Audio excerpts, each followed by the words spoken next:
Hello દોસ્તો, તો સન્ડેની મોર્નિંગમાં જ વહેલા ઉઠી ગયા છીએ, કારણ કે આપણે જવું છે બ્રેકફાસ્ટ કરવા માટે. અને બ્રેકફાસ્ટ પછી 9, 9:30 થાય ત્યાં પતી જાય. એટલે વહેલા ઉઠીને ભાગીએ આપણે બ્રશ કરીને બ્રેકફાસ્ટ કરવા. તો હવે બ્રેકફાસ્ટમાં આજે તો રવિવાર છે, તો કાં તો સમોસા હશે કાં તો ભજીયા હશે.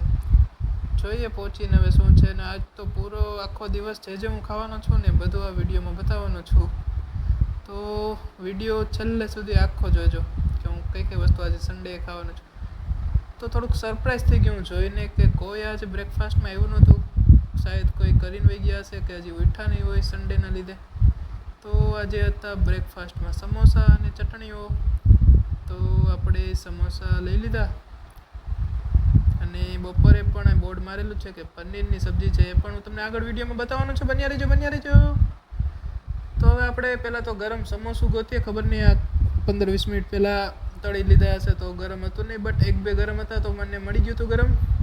તો હવે ગરમ સમોસું મળી ગયું છે. અને ચટણી એક છે, આ છે આંબલીની ચટણી, રાઈટ? હા, આંબલી ને ગોળ ને એવું કંઈક લાગે છે. તો એ આપણે નથી ખાવી, આંબલીની બહુ ખાટી. અને બીજી છે ગ્રીન ચટણી, કોથમીર મરચાંની, એની જશે ગ્રીન. તો એ ચટણી આપણે થોડીક લઈ લઈએ અને થોડોક સોસ પીચકું લઈ લઈશું. પીચકું ખબર છે ને તમને? ફ્રેશ કેચઅપ આવે છે. ફૂડ ફાર્મરને ઓળખો છો તમે? કાંઈ વાંધો નહીં, ઓળખતો જ સર્ચ કરી લેજો ફૂડ ફાર્મર ગૂગલમાં. તો હવે સમોસુને આપણે રોટલીની જેમ બટકું કરીને કેચઅપમાં અને ગ્રીન ચટણીમાં બોળીને ખાધું હતું. અને સમોસું અહીંયા જ બનાવે છે, તૈયાર નથી લાવતા. તો સારું બનાવે છે સમોસું. તો બસ બ્રેકફાસ્ટ કરીને જઈએ, થોડું ઘણું કામ કરીએ બેસીને રૂમમાં. તો પહેલાં તો હું વિડીયો એડિટિંગ કરવા બેસી ગયો હતો. વિડીયો એડિટિંગ પતાવું અને પછી મળીએ.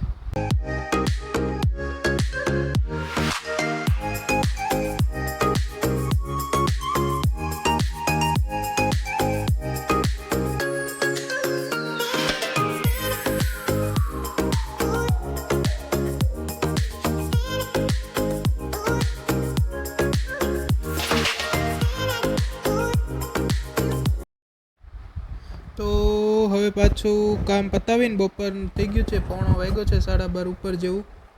તો લંચ કરવા માટે પાછો આવી ગયો છું અને તમને બતાવો હવે લંચમાં પંજાબી શાક ને બધું શું છે એ. ચલો. તો અત્યારે હતું થોડુંક ટ્રાફિક, જગ્યા અડધી ખાલી હતી, અડધા લોકો જમતા હતા. આપણે આપણી જગ્યા રાખી લીધી છે બોટલ રાખીને. તો લંચમાં તો સૌથી પહેલાં છે પંજાબી શાક. ખબર નહીં આમાં નકરી ગ્રેવી જ છે, પનીર છે કે નહીં ગોતવા પડશે. પનીરના પીસ છે એમ તો ચાલો ને, મળી જશે. પછી છે આપણી પાસે ગુજરાતી દાળ છે કે દાલ ફ્રાય હશે. આ તો પનીર સાથે દાલ ફ્રાય છે. તો અને સાથે છે જીરા રાઈસ, રાઈટ? આ રહ્યા આપણા જીરા રાઈસ. એની સિવાય સ્વીટ હોય છે સન્ડે મોર્નિંગમાં, લંચમાં. તો સ્વીટમાં છે જલેબી. ઘણા લોકો ઇમરતી કહેતા હોય છે, આઉટ સ્ટેટવાળા, બટ ખબર નહીં હવે આ તો કેવી લાગશે. આપણા કરતાં તો અલગ જ છે આ જલેબી. અમારે રાજસ્થાન MP સાઈડના છે મારા. તો જોઈએ હવે ચાખીને તમને બતાવો. અને ગરમા ગરમ રોટલી બને છે. એ સિવાય છે છાશ અને ડુંગળી, 2 વસ્તુ છે. તો હવે ડીશ લઈ લઈએ આપણે ને પછી તમને બતાવું કે જલેબી કેવી છે ને પંજાબી શાક કેવું છે. ને જમી લઉં નિરાતે. પછી કાંઈક પાછો હજી નાસ્તો કરવા જઈએ. તમે બન્યા રહો વિડીયોમાં, નકરું ખા જ કરવાનું છે આજે સન્ડે છે. તો પહેલાં હવે પનીરના પીસ મારે ગોતવા પડશે આમાં પહેલાં તો, કારણ કે આમાં નકરી ગ્રેવી જ મને દેખાય છે. તો પનીરના પીસ હું હવે ગોતું છું. હાથમાં ચમચો આવ્યો છે અને એક વીણીને કોઈ જોતું ન હોય એવી રીતના ભરવા પડે. બાકી તો મારા જ આવી જશે. કહીશ શું નકરા પનીર ગોતસ બીજા માટે રાખ. તો પનીરના પીસ લઈ લીધા છે અને જમી લીધું હતું. ને હવે પાછા અમે ભાગીએ છીએ નાસ્તો કરવા માટે. 4 જેવું વાગ્યું છે. અને હેનિલભાઈ સાથે એક્ટિવામાં હું ને હેનિલભાઈ બંને ઉપડા છીએ નાસ્તો કરવા માટે. તો પહેલાં તો હોસ્ટેલની બહાર નીકળ્યા ને તડકો જેવો હતો ને, મને 100-200 ડિગ્રી 250 ડિગ્રી જેવો તડકો લાગતો હતો. રૂમાલ બાંધવો પડ્યો. અને બન્યારો વિડીયોમાં હું કહું છું નાસ્તો ક્યાં કરવા જશે, ડોન્ટ વરી. તો અમે ઉપડા છીએ SG હાઈવે ઉપર છીએ અત્યારે. તો હેનિલભાઈ ગાડી ચલાવે છે એક્ટિવા. અને 4-4:15 જેવો ટાઈમ થયો છે. બપોરે પંજાબી ખાધું હતું, એ હજી પેટમાં ભર્યું છે. સવારના સમોસા હજી પેટમાં ભર્યા છે. બટ સ્ટીલ આજે હેનિલભાઈને એક સ્પેશિયલ વસ્તુ ખાવી હતી, જે હું તો ઓલરેડી 2-3 વાર ખાઈ આવ્યો છું. તો ત્યાં અમે જઈએ છીએ. તો અમે પહોંચી ગયા છીએ દોસ્તો કપિલના ઘૂઘરા ખાવા માટે. ફૂલ વિડીયો કપિલના ઘૂઘરાનો આપણી ચેનલમાં અલગથી મૂકેલો છે. તમે ન જોયો હોય તો હું લિંક આપી દઈશ આઈ બટનમાં અને નીચે ડિસ્ક્રિપ્શનમાં પણ જોઈ લેજો તમે. બાકી આવા તડકામાં 4 વાગ્યામાં હેનલભાઈની ફરમાશથી અમે આવી ગયા હતા કપિલના ઘૂઘરા ખાવા. અને ત્યાં એમાંય અમે આ વખતે તો 2 તીખી પ્લેટ બનાવવાનું કહી દીધું હતું. 2 તીખી પ્લેટો. કપિલભાઈ તો હતા નહીં, જોકે એનું નામ કપિલભાઈ નથી, કંઈક બીજું નામ છે.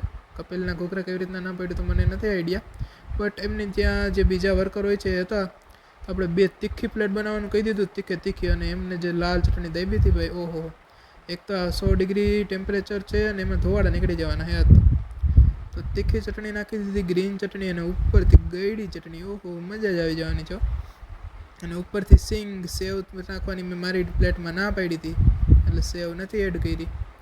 બાકી સિંગ નાખી. હવે હું લઉં છું, હું ને અનિલભાઈ બે લઈએ છીએ કપિલના ઘૂઘરાની મોજો. અને પછી હજી સાંજે ડિનર શું કરવાનું છે એ તો બતાવવાનું છું. તમે આગળ તમે બેના રહ્યો વિડીયોમાં, ખાખા જ કરવાનું છે મેં કીધું ને. તો તડકો એવો હતો અને ગરમી એવી હતી અને ઉપરથી તીખા તમતમતા ઘૂઘરા દાબ્યા 4 વાગે કપિલભાઈના. ફૂલ વિડીયો મેં કીધું એમ આપણી ચેનલમાં અલગથી બનાવેલો છે. એમાં લોકેશન ને પ્રાઇઝ ને ટેસ્ટ ને બધી જ વસ્તુ એ વિડીયોમાં આપણે કવર કરી લીધી છે. તમને મારી ચેનલ ઉપર જાશો તો મળી જશે. બાકી ડિસ્ક્રિપ્શનમાં મેં લિંક આપી દીધી છે ભાઈ. તો હવે 4 વાગ્યાનો નાસ્તો કરીને સાંજે ડિનરમાં મળીએ. તો અમે લોકો ડિનર માટે આવી ગયા છીએ દ્વારકેશ ટોઠા એન્ડ રેસ્ટોરન્ટમાં. અહીંયા ઘણા બધા સ્ટુડન્ટ મોસ્ટલી સન્ડે સાંજે ડિનર માટે આવતા હોય છે, કારણ કે મોસ્ટલી પીજીમાં તો સન્ડે સાંજે ડિનરમાં લાલબત્તી એટલે કે રજા જ હોય છે.